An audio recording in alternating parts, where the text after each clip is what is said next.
دوستو، اس ویڈیو میں ہم آپ کو عامر خان کے متعلق بتائیں گے۔ عامر خان جو کہ ایک انڈین ایکٹر ہے، ایک بہت بڑے انڈین ایکٹر ہیں اور ساتھ ساتھ وہ مسلمان بھی ہیں۔ کچھ دن پہلے وہ ایک پروگرام جو کہ رجت شرما کا ایک پروگرام ہے، آپ کی عدالت، اس میں وہ آئے ہوئے تھے۔ آپ سب لوگ جانتے ہیں کہ عامر خان بڑے مشہور انڈین آرٹسٹ ہیں اور اس کے ساتھ ساتھ مسلمان بھی ہیں۔ ابھی جو حالیہ جنگ ہوئی ہے، پاک بھارت جنگ، اس میں زیادہ تر جو ہے نا ٹرکش ڈرونز کا استعمال ہوا تھا۔ ان ڈرونز پر جو ہے نا انڈیا نے بہت بڑا اعتراض لگایا ہے اور ساتھ میں یہ کہا ہے کہ جو عامر خان جو ہے، اس کا تعلق جو ہے نا ترکی کے صدر کے ساتھ بہت گہرا تعلق ہے اور اس کی تصاویر بھی جو ہے نا سامنے آئی ہیں۔ تو ان کے کہنے کا مطلب یہ ہے کہ عامر خان جو ہے نا اس کے تعلقات ہیں ترکی کے ساتھ، اور اس وجہ سے عامر خان جو ہے نا وہ دیش بھکت نہیں ہے،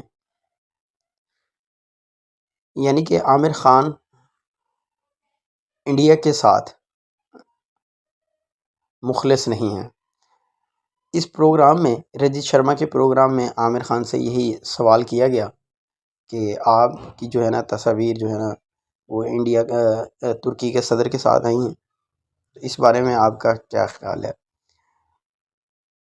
تو عامر خان جو ہے نا جو اس پروگرام میں تشریف لائے ہوئے تھے رجت شرما کے آپ کی عدالت میں، وہ اپنے آپ کو جو ہے نا کلیئر کرنے کی کوشش کرتے رہے کہ میں جو ہے نا ترکی کے صدر سے جو ملا تھا، وہ پہلے تقریباً 3-4 سال پہلے کی تصاویر ہے۔ اس وقت مجھے کیا پتہ تھا کہ جو ہے نا ترکی اس طرح جنگ میں پاکستان کی مدد کرے گا۔ اس وقت تو مجھے پتہ نہیں تھا کہ اس طرح جنگ بھی ہوگی اور ترکی جو ہے نا پاکستان کی مدد کرے گا۔ تو اب عامر خان کا کہنا تھا کہ اس میں کوئی شک نہیں کہ ترکی جو ہے نا اس جنگ میں پاکستان کی مدد کر رہا تھا، تو بالکل اس کا بائیکاٹ ہونا چاہیے۔ تو عامر خان نے کہا ہے کہ ترکی کا ہم مکمل بائیکاٹ کرتے ہیں اور اس کا بائیکاٹ کرنا بھی ضروری ہے، کیونکہ ترکی نے جنگ کے دوران پاکستان کو سپورٹ کیا تھا اور پاکستان کو جو ہے نا اس نے ڈرونز وغیرہ فراہم کیے تھے۔ اب یہ حالت دیکھ لیں آپ لوگ، اب حالت دیکھ لیں کہ اتنے بڑے ایکٹر کو انڈیا میں بیٹھ کر اس نے اتنا کام کیا ہے انڈیا کے لیے، اس کے باوجود جو ہے نا اسے اپنی دیش بھکتی ثابت کرنی پڑ رہی ہے۔ بار بار ہر جگہ ہر سٹیپ پر اسے اپنی دیش بھکتی ثابت کرنی پڑے گی، یعنی کہ یہ حالات ہیں۔ لیکن ان لوگوں کی 2 نمبری یہ بھی ہے جو اس بات سے عیاں ہوتی ہے کہ ان کو ٹرکش ڈرون سے مسئلہ ہے، یعنی ان کو جو نا ٹرکش ڈرونز تھے ان سے مسئلہ ہے، لیکن ان لوگوں کو چائنیز جہازوں سے مسئلہ نہیں ہے۔ جی،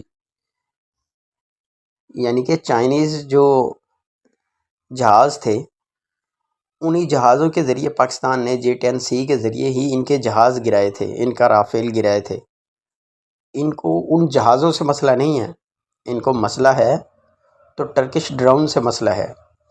اگر بات یہی ہے تو آپ جو ہے نا بائیکاٹ کریں نا چائنا کا بھی، کہ ہم نے جو ہے نا چائنا کے ساتھ کوئی ٹریڈ نہیں کرنی، چائنا کی جو ہے نا کوئی پروڈکٹ جو ہے نا استعمال نہیں کرنی، اور نہ ہی چائنیز پروڈکٹ جو ہے نا انڈیا کے اندر نہیں آئیں گی، اور انڈین پروڈکٹ جو ہے نا چائنا میں نہیں جائیں گی۔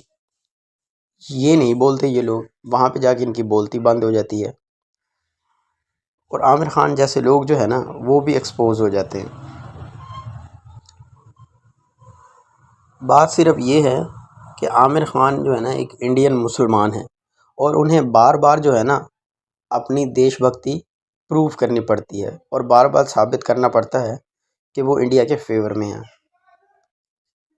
یہ صرف عامر خان کی بات نہیں ہے، تمام مسلمانوں کا یہی المیہ ہے کہ انہیں ہر فورم پر ہر جگہ اپنی دیش بھکتی ثابت کرنی پڑتی ہے۔ تو اس لیے اللہ کا شکر ادا کریں کہ اللہ نے آپ کو ایک زبردست آزاد ملک دیا ہے جس میں آپ آزاد سانسیں لے رہے ہیں. آپ کو جگہ جگہ جو ہے نا اپنے بارے میں ثابت نہیں کرنا پڑتا. تو اس پر اللہ کا جتنا شکر ادا کریں اتنا کم ہے. امید کرتا ہوں آج کی ویڈیو بھی آپ کو پسند آئی ہوگی. آپ سے درخواست ہے چینل کو سبسکرائب کر لیں اور بیل آئیکن کو ضرور پریس کر دیں تاکہ ہر نئی آنے والی ویڈیو سب سے پہلے آپ تک پہنچ سکے. پاکستان زندہ باد.